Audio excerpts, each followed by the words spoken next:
Good morning, good afternoon, or good evening, depending on where you are in the world, and welcome to today's HDI webinar, Fix It Before the Call, Best Practices in Alerts and Monitoring.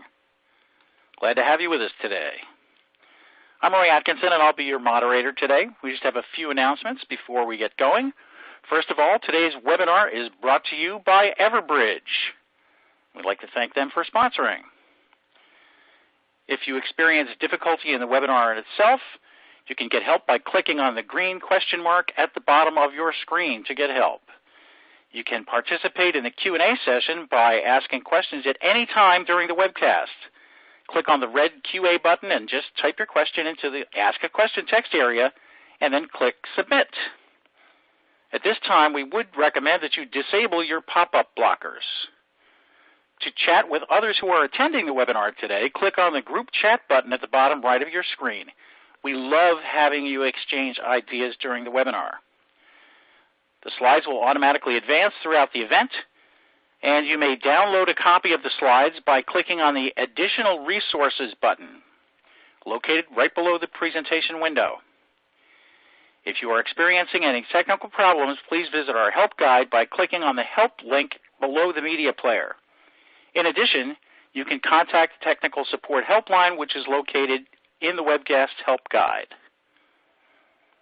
Remember that today's webinar will be available on demand after 24 hours, and you'll receive an email reminder to let you know that it's available. So you'll get that email tomorrow morning. Remember that you can connect to HDI on Twitter, on Facebook, on LinkedIn, and on HDIConnect.com, where you can read a blog, ask a question, or find a solution.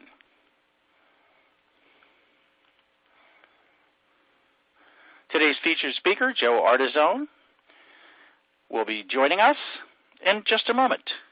But I'd like to preface his presentation by saying that according to the HDI 2015 Support Center Practices and Salary Report, 70% of support centers are currently using remote monitoring tools. Of those, 13% are looking to replace or update the technologies they're currently using, and another 9% are currently planning to add remote monitoring technology.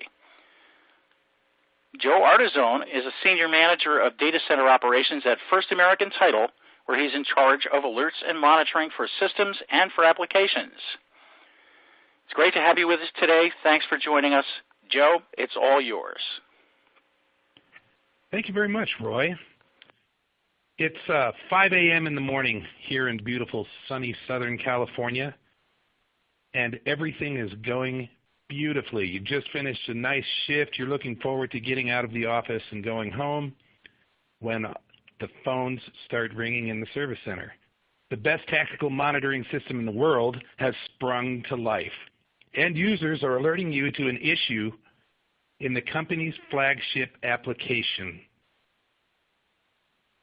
The New York office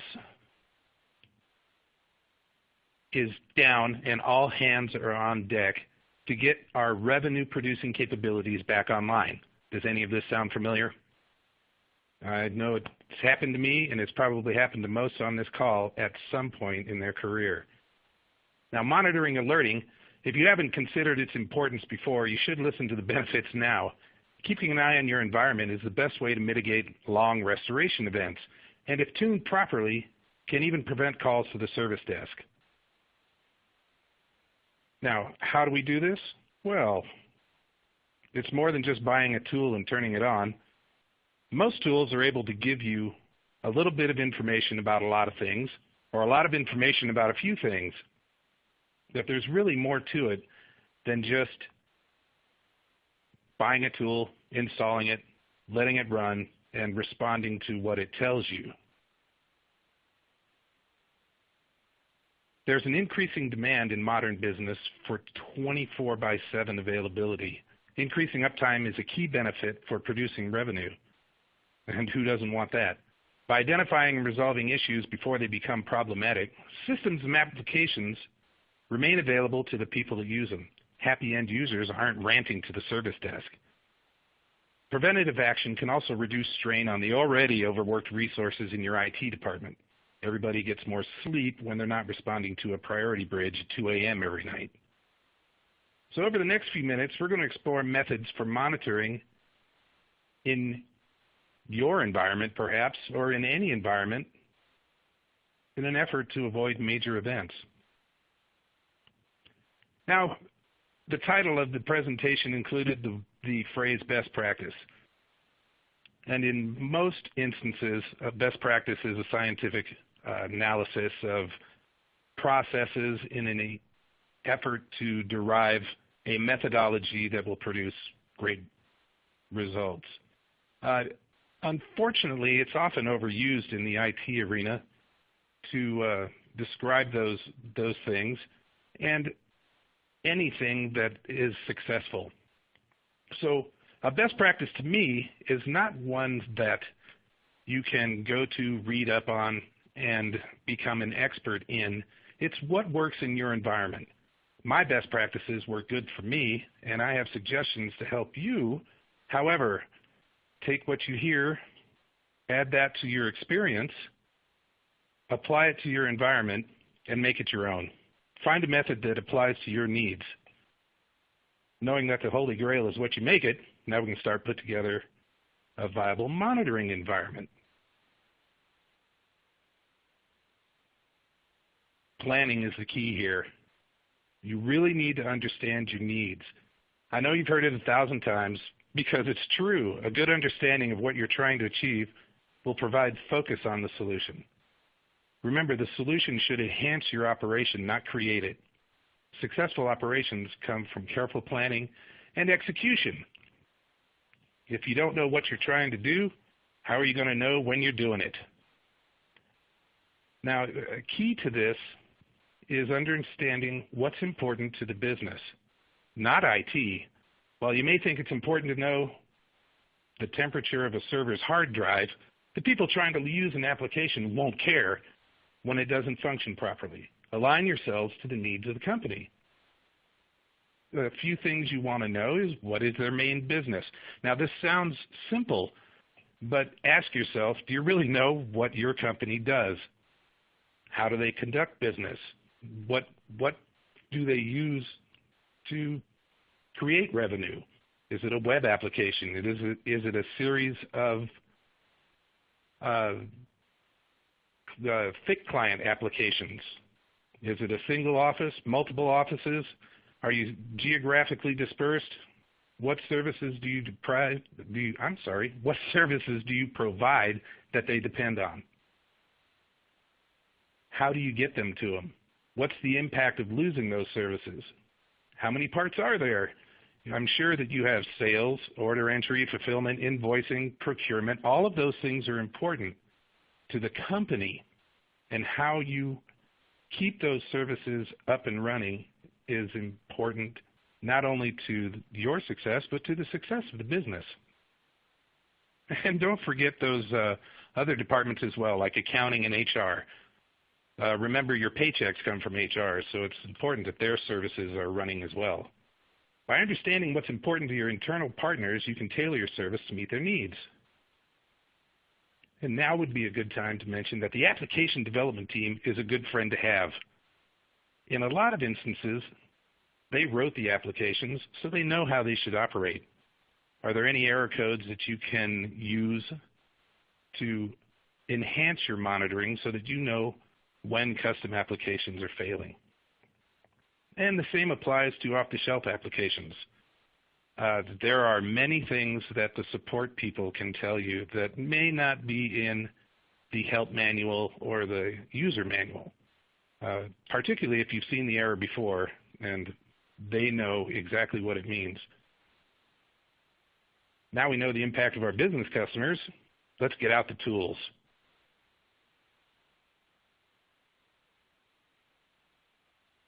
What tools are you going to need to be successful? There's many monitoring solutions, and finding the right one for you is the key. If we understand what's important to the business, then we know how our infrastructure supports the cause. The rest is easy, sort of. The right tool for the job is the one that works for you. I know that sounds simple, but what are you trying to monitor? At a minimum, you should be monitoring your infrastructure, your servers and storage arrays. Those things keep the applications running. Your network gets it out to the end users. Application performance tells us how we are performing against any given SLAs, and if you have anything in the cloud, what's it doing? Satellite offices, how is your application being received at that end, or the services that you're providing, how are they working? Do you need a little one, a big monitoring solution, or an extra large monitoring solution? It all depends, again, on your environment. Sometimes a single pane of glass solution is the way to go. If you've got a small office with limited resources and you need a little bit of information about a lot of things, that's the way to go. It can give you the information that's pertinent to your applications, your networking, and a couple of other things, all in one easy-to-use package. You can create dashboards that are easy to read and easy to use, and have what you need in front of you at all times.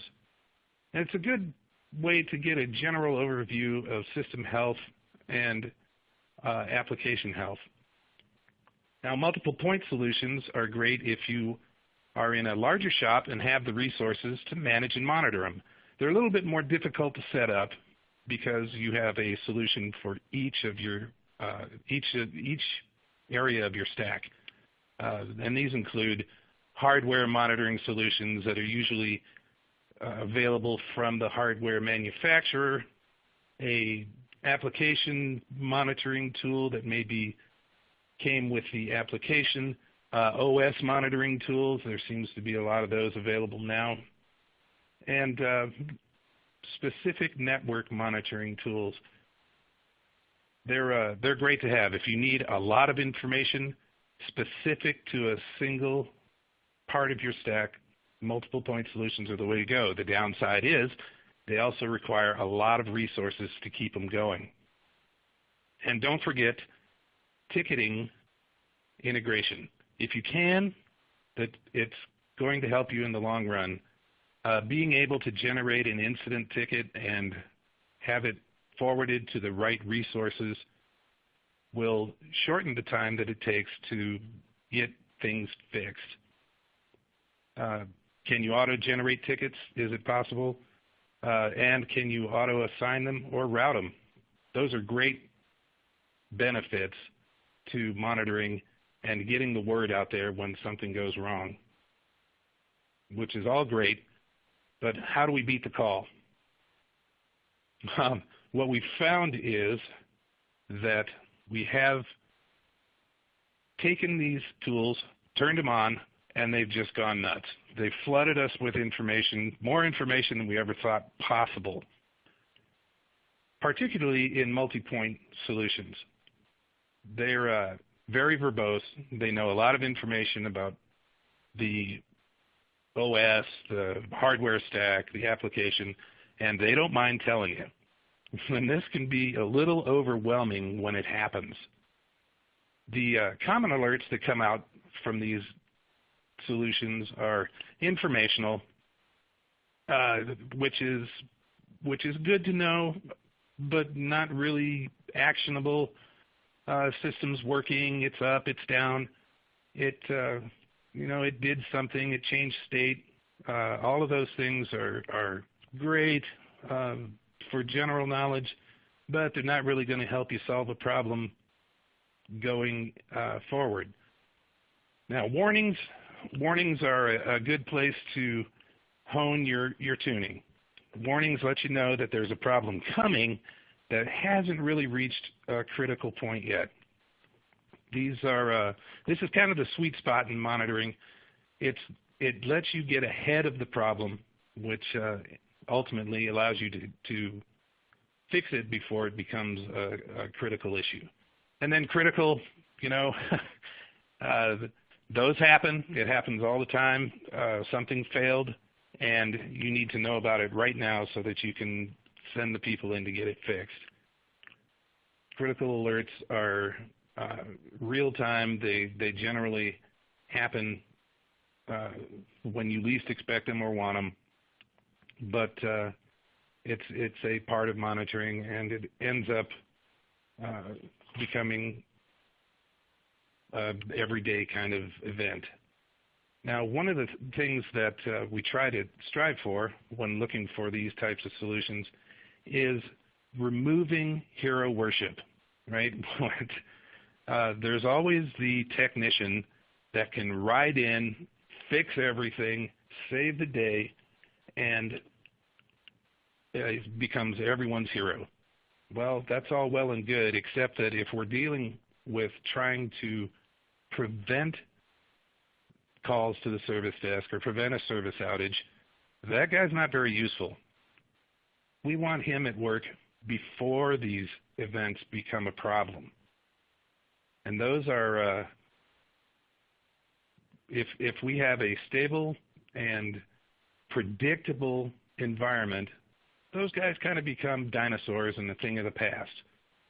And that's really where we want to live, because service interruptions are bad for business. So we spend a lot of time learning about the different alerts and responding to the ones that actually give us actionable events that will prevent outages. Now, a lot of these alerting systems create a ton of noise, and we really need to work at tuning them so that it gives us the best advantage without creating an overabundance of what we call white noise, stuff that's really not meaningful, to anyone. Now the fun begins. Tuning, tuning, tuning. It's the needle in the field of haystacks, because it really involves getting to know what your system is trying to tell you and creating those actionable incidents that can get you out ahead of the game. Thresholds are tricky. The thresholds are set at a default level out of the box. You install your monitoring system, and the manufacturer has decided what they think is important for you to know. Now, the problem with that is they have a tendency to be a little conservative, and they will alert you for any reason about anything at any time. Not a bad thing. However, you can spend a lot of time chasing red herrings. We turned on a system not too long ago and found out that Kerberos was an issue. At the time, we didn't know what it meant, but the system was telling us in the way of thousands of alerts that we had a Kerberos issue on almost every server in the environment. After researching it, we found out that it was a benign alert that really had no impact. But we spent a lot of time and energy chasing it down and trying to figure out what it was, what it meant, and why it was important. Now, I'm not saying that Kerberos is not important. What I'm saying is that this particular alert was not an issue in our environment. So we backed it out. We got rid of the alert, calmed down the alerting system. Everybody got a little bit more sleep, and no servers were harmed in the process. That's just a small example of how tuning plays a major role in the monitoring system and creating alerts that are actually meaningful. The same applies to your network monitoring solution. Now, network up and down is great. It's a good thing to know if that satellite office goes offline. That's fantastic. Problem with knowing it when it does is you've already missed your opportunity to beat the call. Bandwidth utilization tells you when things are reaching a critical impact. If you keep an eye on it and set your thresholds so that it alerts you earlier rather than later, you might be able to find out what's causing the bottleneck and get the people out to fix it before it becomes an issue. NetFlow is your friend here. If your devices are NetFlow savvy, you can use that to tell who's downloading the internet at any given time and attack the problem so that service can be restored or service can be improved if it's a minor issue before people start realizing a degradation in their service. And knowing their utilization habits can avoid that dreaded everything is slow call. I know we've all gotten those. The caller doesn't understand what's going on. However, everything they're trying to do is slow, including shop on eBay. Knowing what your utilization habits are over time can kind of give you the edge here, and setting your thresholds so that they alert you in advance of full saturation gets you out in front of the problem. Now, we can use application performance for those of you that have larger shops and proprietary applications. Your app dev team is probably familiar with testing performance application in-house or using external tools for making sure that the applications are performing at an acceptable level. Now what we do is we take those same test applications and we use them to monitor application performance. Now, application performance is generally set by the application team by way of SLA agreements with the end users. They're going to know what it is. Then this is where having a good relationship with your app dev or DevOps team is really important, because they're the ones that are going to tell you what performance is acceptable. Now, here, synthetic transactions and robots are really useful. What we've done in the past is set up robots from different geographical locations that will run synthetic transactions through the application testing and monitoring system and report back how we're doing in real time. Now we set our thresholds again so that they're a little conservative so that we can see issues before they become big issues. And by doing that, we can look for the problem in the application before it reaches the end users, and that great tactical monitoring system goes off. A lot of times, the app dev group and or DevOps will have test data that they've gathered while they build or change the application. This test data is a wealth of information, and if they can share it with you, it's a great thing to have, because it not only tells you what happened during these transactions and where there may have been problems, but it pinpoints the places in the application that you can go to if you experience any sort of application performance issues. You have it right there in your hand. And as we know, applications change continuously. Upgrades, new enhancements, new ideas, they branch off, they become other things.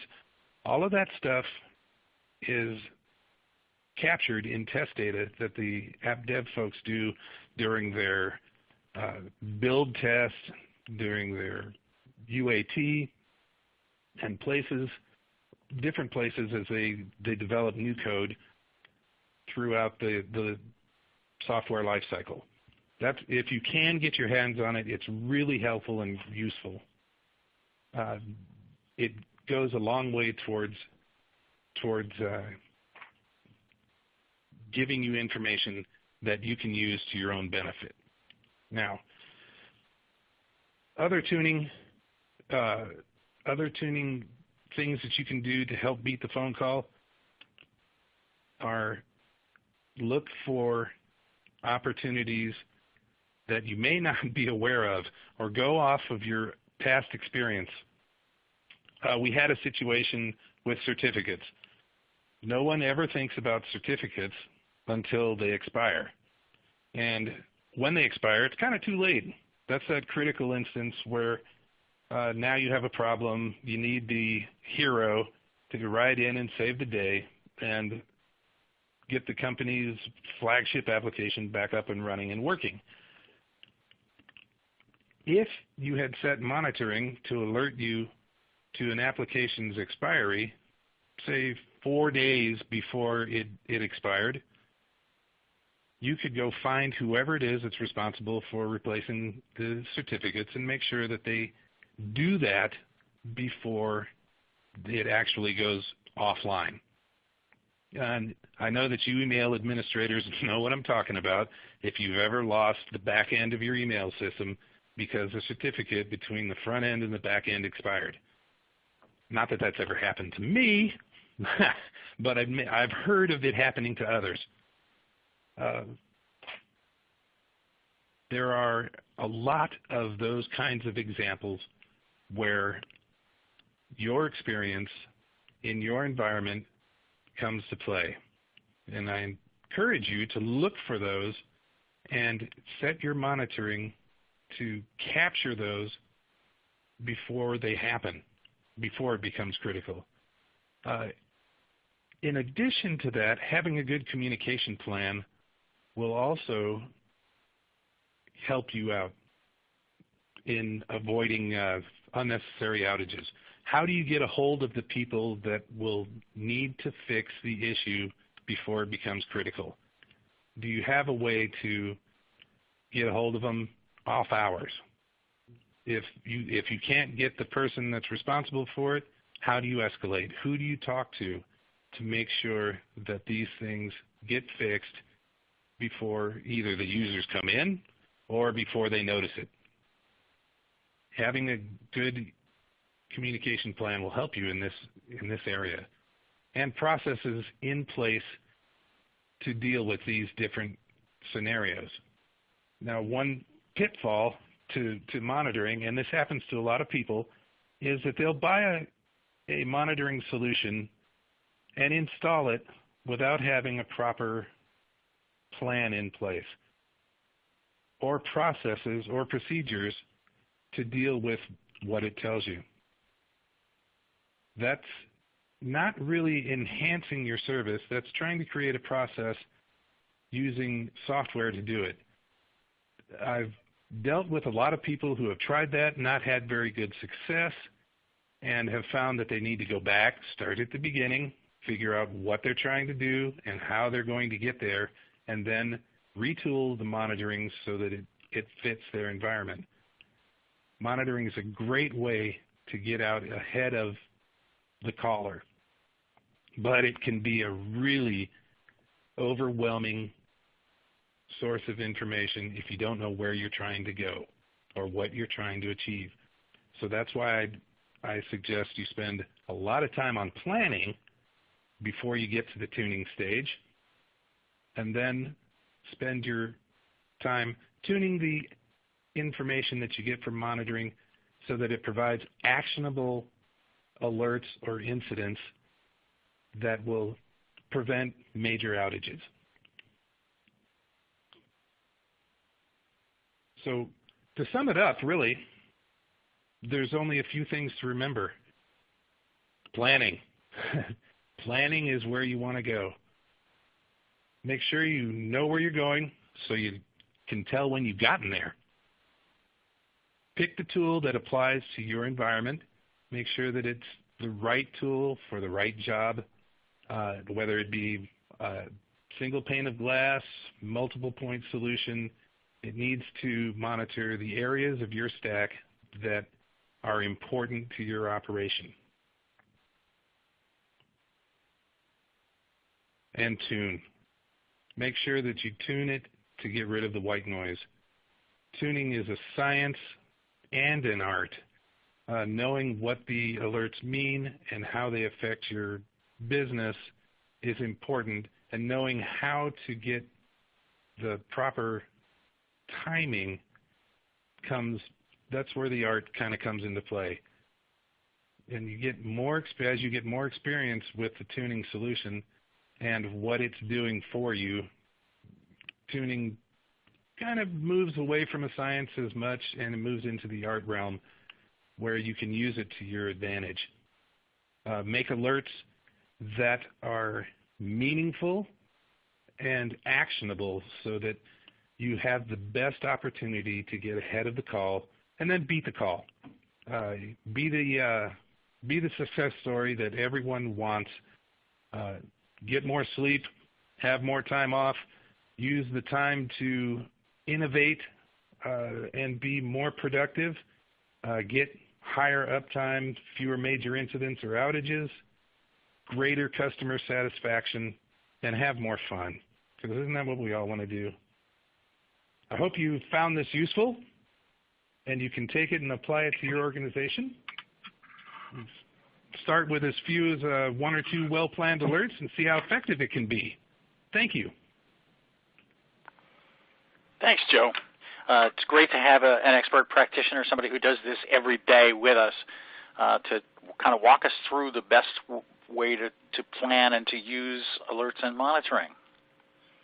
And with us today to tell us more about our sponsor, Everbridge, is Claudia Dent, who's the Vice President of Product Management and Product Marketing. Claudia has many years of experience in the technology industry and has held executive positions in product management, marketing, business development, and general management at companies ranging from startups to large global enterprises. Take it away, Claudia. Thank you very much. And thank you, Joe, for helping us along with those best practices around alerting and monitoring.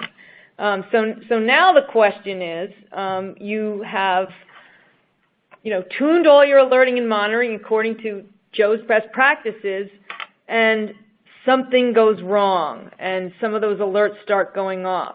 Now the next thing you have to start thinking about is, how do you communicate what's happening? Because of course you want to make sure that the people who are supposed to fix the problem are engaged appropriately. I think Joe had the right words there around you want to be able to have meaningful and actionable calls to action, right? So you want to leverage those alerts to really bring in the right people. The next thing you have to do is something bad is going on that's impacting your business. You have to inform your executives and stakeholders because they're not going to be so happy, and you want to get out in front of that.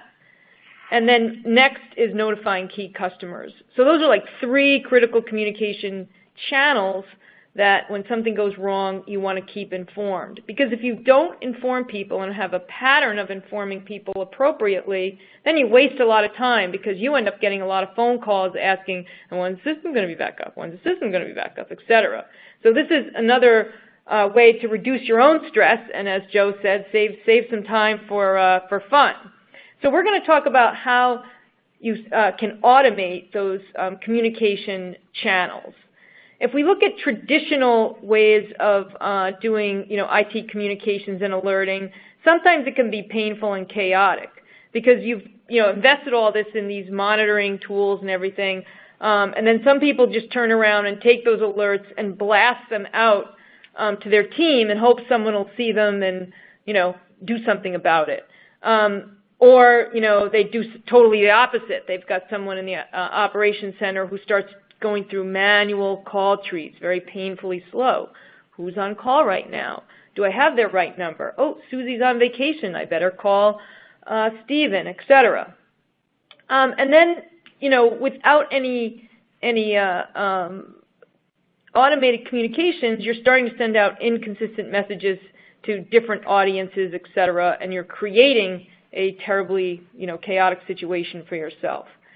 So at Everbridge, what we provide is the ability to take IT alerting to a new level of automation. so that behind the scenes you have a set of predefined communications templates that automate workflow. So, for example, all of the monitoring systems that Joe talked about, the ability to set thresholds, et cetera, based on different thresholds and different combinations of alerts, et cetera, you may want to actually have a different communications workflow. In fact, I would, it would be imperative to do so. If it's a low, impact routine event, you want a small number of people to handle it quietly behind the scenes, versus something like a massive cybersecurity attack where you have to really leverage many communications channels in a very organized fashion, has to, go up the chain of command, et cetera. So when you create these predefined automated communication workflows, you have to think about, well, who needs to know? Who's on call? Who's going to fix it? Who are the key stakeholders? Who are the key customers? How do you reach them? What are their best pathways to get a hold of them? And from an Everbridge perspective, we always recommend a multimodal communication strategy, so that if there happens to be, one kind of mode of communication that is compromised, because maybe you're having an issue because there's a hurricane or a weather event, you want to be able to get a hold of people on other channels. And also, how do you want to collaborate? One click, get all the people who need to fix the problem on a conference bridge. If the right people don't respond, escalate to key management. Engage your responders. Hey, are you available to help? Or perhaps you're working on another fire. That way you get an audit trail of your responsiveness, et cetera, to all of these, kinds of emergency situations. So from an Everbridge perspective, our goal is to help you automate those IT communications. One of the other things that Joe mentioned was this whole notion of a single pane of glass. Well, that is the same with IT alerting as well. Oftentimes, if you're at the help desk, there's a certain set of conditions when you start filling out a form where you automatically want to engage the right responders behind the scenes. And Everbridge enables you to do that. So, for example, if there happens to be an email outage and the service desk person is receiving a lot of, complaints about that, as they're filling out the form, based on things like, severity of the event, the application, where it is, you're actually automating a whole communications process that sends the alert to the right person. So you're getting the person who knows about email, the person who's in Boston who can fix it, and you're reaching out to them in, on their emergency communication pathway because it's in the middle of the night. So all those things can happen based on rules behind the scenes without the help desk person really having to worry about it or having to call people up or use a manual call tree, et cetera. And then it reports automatically back to the help desk application and says, hey, okay, Jesse has this. Jesse's going to fix this particular problem, and he's assigned to it. So you've got that closed loop, single pane of glass with the help desk. In this example here, we show an integration with ServiceNow, but Everbridge integrates with many, many different help desk solutions, including BMC, of course, HP, et cetera. So that's. There's a lot of automation that you can bring to bear with Everbridge, including not only help desk, but Joe mentioned, different kinds of monitoring solutions. You can have those all automated as well. So if certain thresholds are met in your monitoring solution, you can kick off a whole set of communication processes. So just a little background on Everbridge. We are a unified critical communications solution. We've been around since 2002. We have over 2,500 customers. We send over 1 billion messages per year, so we're highly scalable. We have over 100 million contacts that we manage in our contact database. And we are the market leader, so this is our 11th straight year as the growth market leader. And, of course, we're a global entity. I could talk all day about Everbridge. I think it's important to note, that we are across many different verticals. So we have, many corporate customers, 3 of the top financial investment institutions, over 800 hospitals, government accounts, transportation, energy, et cetera. So with that, I just wanted to give everyone a brief, overview of Everbridge, and I wanted to thank you all for joining the webinar today, and I believe we are now going to take some questions. Thanks so much, Claudia. Really appreciate the information from you, and thanks again to Everbridge for sponsoring today's webinar. We're going to push out a feedback form to your computers now, and we'd very much like you to fill it out. It helps us plan for future webinars. It lets us know how things are working for you and how relevant we're being. We have metrics the same as you do. I know that you live on metrics, as everybody in the support industry does, so please do take a minute and fill out that form that has popped up on your screen. And while you're doing that, we'll head over to the Q&A. We've got some good questions here today. First one is for Joe. Our shop is small, and I'm already very busy. Well, that sounds familiar. How do I manage my time if I'm always responding to alerts? That's a very good question. The idea here is to tune your system so that it gives you manageable and actionable alerts, which will free up your time to do other things. In a small shop, it's particularly important because you generally wear many hats and you're pulled in multiple directions all day long. If your system is tuned properly, you're only getting the alerts that mean something, and you're fixing problems before they become big problems. Cool. I already do what you said. This is another question. I already do what you said, and the users are always faster than our monitoring system. Does this work in the real world? Another great question. The reality is it's very difficult to beat that human monitoring system. They're very sensitive to changes in applications and environment and services, and they're really quick to let you know about it. Again, this is where tuning plays an important role. The idea is to get out ahead of them. So if you are practicing monitoring and alerting, but your users are still beating you to the phone, then try being a little bit more conservative with your measurements and your thresholds. Not so much that you're spending time doing things that are not really useful, but just so that you see potential issues before they grow to big ones. Thanks, Joe. This question is for Claudia. What happens if someone receives an alert from Everbridge but doesn't respond? How is the incident escalated? Yeah, that's a great question. So when you automate your workflow with Everbridge, you can add in as many escalation levels as you need. So if someone does not respond, you define, first of all, you give them a period of time that you want them to respond. If it's really urgent, you want it to be very quick. If not, you give them a little more time. And if they do not respond, it sequentially keeps going to the next escalation path until someone does.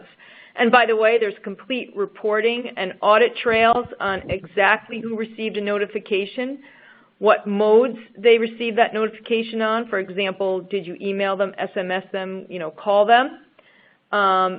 And if they did not reply, and if they did reply, exactly time-stamped when they confirmed, et cetera. So all of that robust reporting is available so you can do continuous process improvement. Great. Thanks, Claudia. Joe, how can I be assured I'm not tuning too aggressively? What happens if I miss something important? If you are receiving alerts that give you something to do, then you're tuning properly. Then all your alerts should lead to an actionable event. The chances of you missing something important are minimized if you are tuning so that you receive an alert well before it becomes critical. It takes a little practice, but the more you work on it, the better it gets, and pretty soon you don't worry about things like that. Okay, and this question is kind of the flip side of that. How do you know which alerts to turn off? That is the secret sauce right there, isn't it? This is where your relationship with app dev and the vendor support and other avenues for information gathering is really important, because just because your monitoring system is telling you that there's something is going on doesn't mean that it's important in your environment. If you can rely on the information you get from different sources to weed out the information that's not applicable for your environment, then it cuts down on the noise and gives you the edge going forward. Great. It takes practice. No, I'm sure it does, and that's why you call it tuning and just not setting. Another question, this is for Claudia. You mentioned Everbridge has a one-click conference option. Is there literally a button, say, in your ServiceNow integration that allows you to start a conference bridge where the folks are invited? The folks invited are users in ServiceNow or in assignment groups? The answer to that question is yes. And honestly, in that situation, you don't even have to really push a button per se. What happens is as you're filling out that ServiceNow form, it will automatically, based on the parameters that you fill out, alert the right ServiceNow groups and invite them to join a conference call. And they'll be joined to that call automatically via phone, or they'll get the conference bridge information on an SMS or email if they miss the phone call. Great, Claudia, and while we have you, this is for you as well. I have teams across the globe. I'm saying that, reading the question, I don't have teams across the globe as much as I would wish to. How does Everbridge handle international numbers and international teams? Yeah, that's great. So because we're a global entity and we support many global customers, we have automated global communications such that we have unique codes for SMS. So we support many different global SMS codes around the world, all countries, and then unique ones for about 25 countries. And then we also handle all kinds of international phone numbers, local caller IDs, et cetera. So you can set your own caller IDs. So that's kind of the mechanisms behind our global communication. But we also have some higher level things which enable you to reach out to the right people around the globe appropriately as well. So many of our customers have quote unquote follow the sun operations and support systems in place, application network support, et cetera. So because we have an on-call scheduling system built into the Everbridge platform, you can, based on time of day, automatically reach out to that person who's on call and based on their communication preferences, for example, during the day, call me on my work phone, at night, call me on my home phone, et cetera, we can automate that entire process. It's the richness of our communications platform which enable you really to automate any kind of global distributed teams.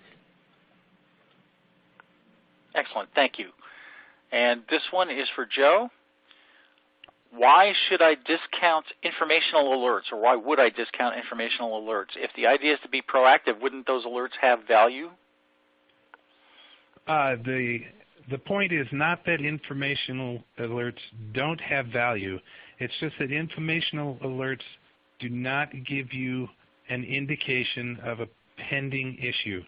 They're really state alerts, and it's okay to know that a system is alive, it's checking in, it's telling you it's okay, but it's not giving you an actionable alert. State changes are only are only useful in avoiding bigger issues when a state change includes an error.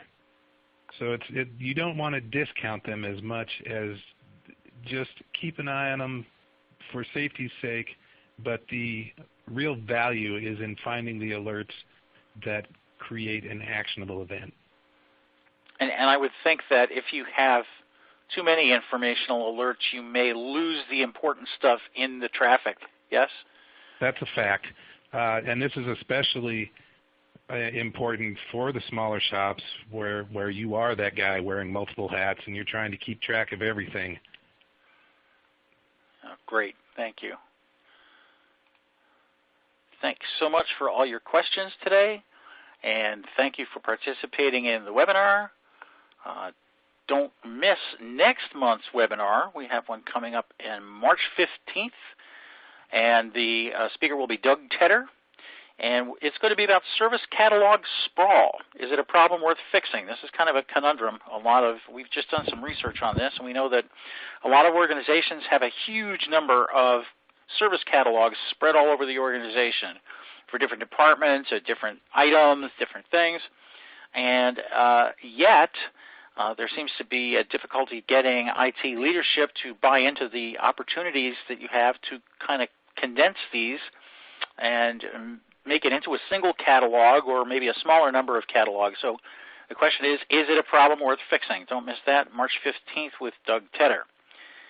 Thank you very much for attending today's webinar, Fix It Before the Call, Best Practices in Alerts and Monitoring, brought to you by HDI and Everbridge. And for more information related to today's webinar, please visit any of the resource links. Don't forget to download the slides. Within the next 24 hours, you'll receive a personalized follow-up email with details and a link to the presentation on demand. So you can come back and watch it. You can tell your friends about it, to point someone who needs to see this webinar to the webcast. And now, just a couple of legal notes. This webcast is copyright 2016 by United Business Media, LLC. The presentation materials are owned by or copyrighted, if as the case, by HDI and Everbridge, who are solely responsible for its content, and individual speakers are solely responsible for their content and their opinions. So we'd love to have you come back and visit us again. On behalf of our sponsor, Everbridge, and our speakers, Joe Ardizzone and Claudia Dent, thank you very much for your time, and have a great day.